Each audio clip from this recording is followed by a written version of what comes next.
action between Jesus and a man who was possessed by a legion of demons, 2,000 or so demons. And his marvelous mercy on display in that story rescues this man from darkness and despair and isolation. And he commissions him at the end of that story to be his disciple. It's a remarkable story. And again, the people who hear this man bearing testimony about what it is that God has done through Jesus marvel. Everybody marvels. We're going to go a little bit different direction with digging deeper this week because Pastor Kevin this Sunday, our first Sunday back together in person, hope to see you if you feel comfortable doing that. Kevin's going to jump into Mark 6 this Sunday, and I wanted to take a few minutes this morning and walk you through the second half of Mark 5 because there are 4 stories at the end of Mark 4 all the way through Mark 5 that are very much connected. There are 4 works of power by Jesus that are connected very, very closely. And they are, he calms the storm, he casts out the legion of demons, and we're gonna meet this morning a woman who has a bleeding condition, and then he raises the daughter of a man named Jairus from the dead. These 4 works of power connected together truly make for a remarkable story. So let me just jump in with you at the very end of what we were reading on Sunday, from Mark chapter 5, 1 through 20. And that section ends this way. He went away and began to proclaim in the Decapolis how much Jesus had done for him, and everyone marveled. The man who had the legion goes away, commissioned by Jesus to be his ambassador, his disciple, his person to bear witness. So in that way, he's a disciple, but not one of the 12. He wanted to go with them, of course, but Jesus had different plans for him. And now we come to this remarkable interaction starting in verse 21 of Mark 5. And here's what it says. When Jesus had crossed again in the boat to the other side, a great crowd gathered about him, and he was beside the sea.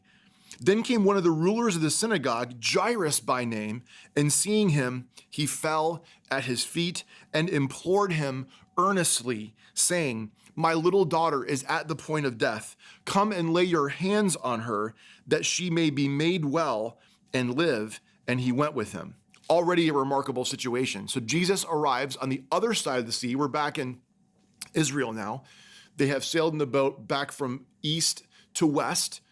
They land on the shore of the sea. A great crowd gathers around. Everywhere Jesus goes, there's a crowd following him. One of the people in that crowd is a leader of the synagogue. He's an important Jewish man named Jairus. So file that away. He's an important Jewish man, and he has a remarkable, urgent need. His little daughter is at the point of death. She's going to die.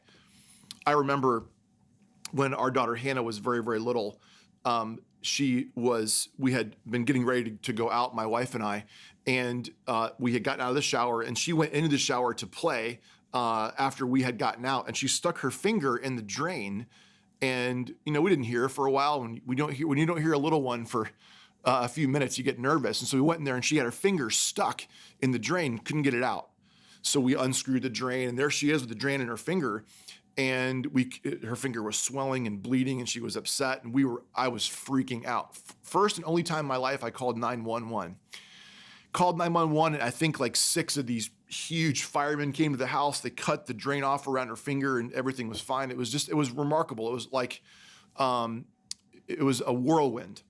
And I was very, very upset. Hannah's life was not, I thought maybe she'd lose a finger. Her life wasn't in danger. Jairus, his daughter is going to die, and he beseeches, he implores, he begs Jesus, please come lay your hands on her, that she may be made well and live. Do you see how Jairus believes that all Jesus has to do is be with her and lay his hands on her, and she will be made well and live? It's a remarkable testimony of faith.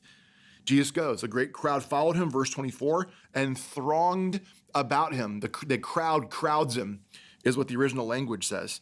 And there was a woman who had a discharge of blood for 12 years, who had suffered much under many physicians, and had spent all she had, and was no better, but rather grew worse. So we have a prominent Jewish man with an urgent need, and we have a woman who is nameless, who has a chronic medical condition, which is making her unclean. She has spent all of her money.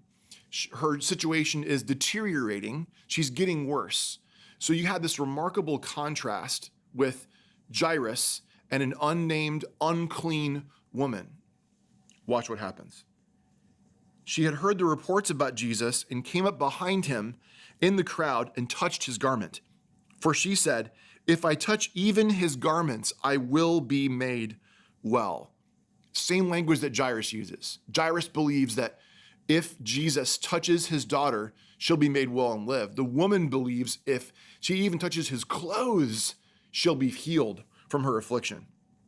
Immediately, the flow of blood dried up, and she felt in her body that she was healed of her disease.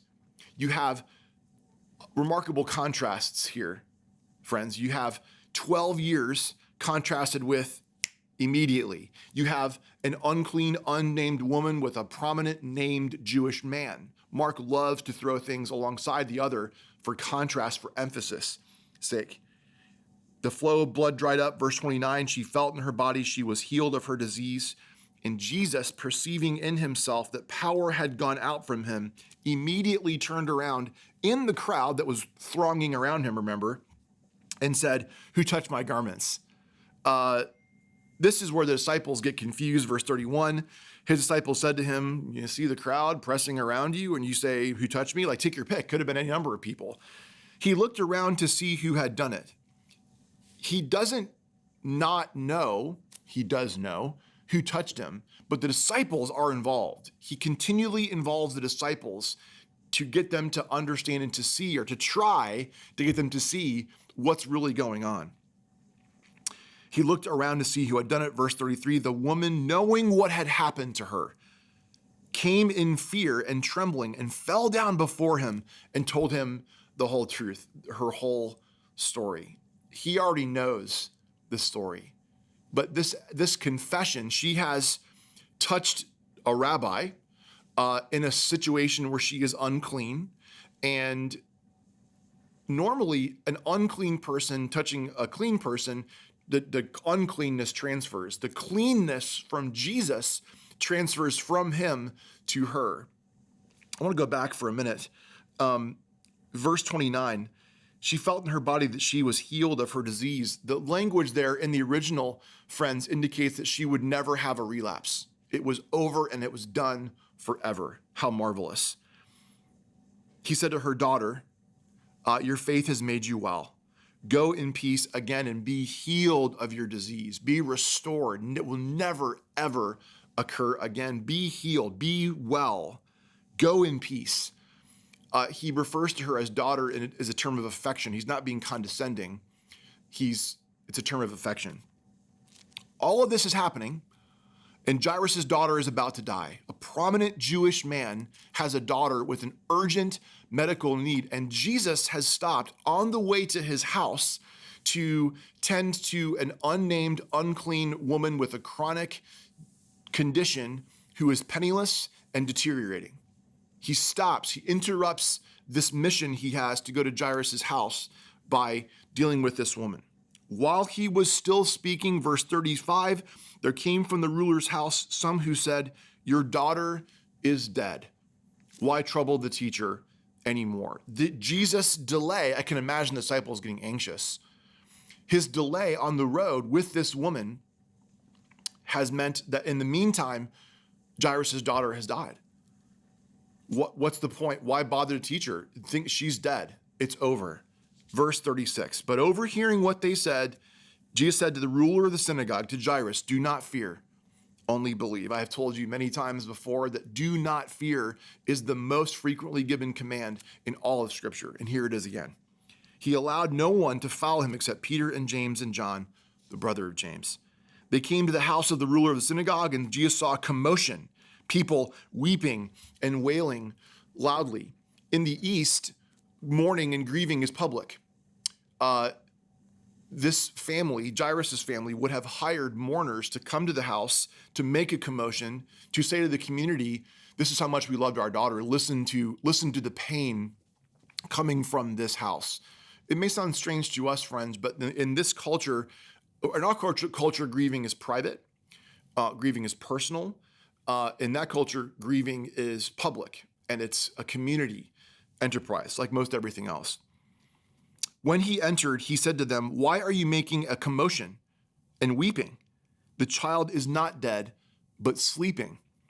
They laughed at him, but he put them all outside. "Out you go," Jesus says, and took the child's father and mother and those who were with him and went in where the child was.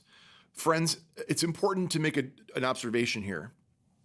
When he says that she's not dead, she's only sleeping, he's not saying that she's not actually dead. If she wasn't actually dead, then they wouldn't be there.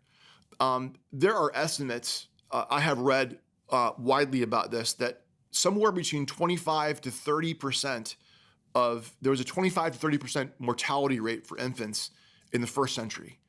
So 1 in 4 on the low end of children did not survive infancy. Virtually everybody that had kids had lost a child or had known someone who had lost a child. And so they knew what it was to experience death. They had seen it firsthand, tragically, in their own lives, and here they had seen it again. What he is saying is not that she's not actually dead, but that her condition is not irreversible. It's like sleep. Here we go. They laughed at him. He puts them all out. He takes Jairus and Mrs. Jairus and those who were with him and went in where the child was, taking her by the hand, the dead girl. She's unclean, she's dead. And his cleanness, again, transfers to her uncleanness. Much like Jesus' cleanness casts out the unclean spirits in the first half of Mark 5. He takes her by the hand and says to her, "Talitha cumi," which means, "Little girl, I say to you, arise." John Mark, the author of this gospel, the Gospel of Mark, is recording what Peter has said. He's recording the sermons of Peter, and Peter is, of course, in the room, and he remembers exactly what Jesus says. And Mark is probably writing for a Roman audience, which would not speak Aramaic, the language that you see there in verse 41. Talitha cumi means something like "arise, lamb," or to put it in 21st century language, it would be like saying, "Good morning, honey." It was probably what this girl's mom had said to her that morning as she woke up. And so he is communicating to the family and to the disciples, maybe even more importantly, that it's like she was asleep. "I say to you, arise." Immediately the girl got up and began walking. She was 12 years of age. Do you see all the details in this story? They were immediately overcome with amazement. This reaction to Jesus, everybody marvels, legion of demons, they were overwhelmed with amazement. He strictly charged them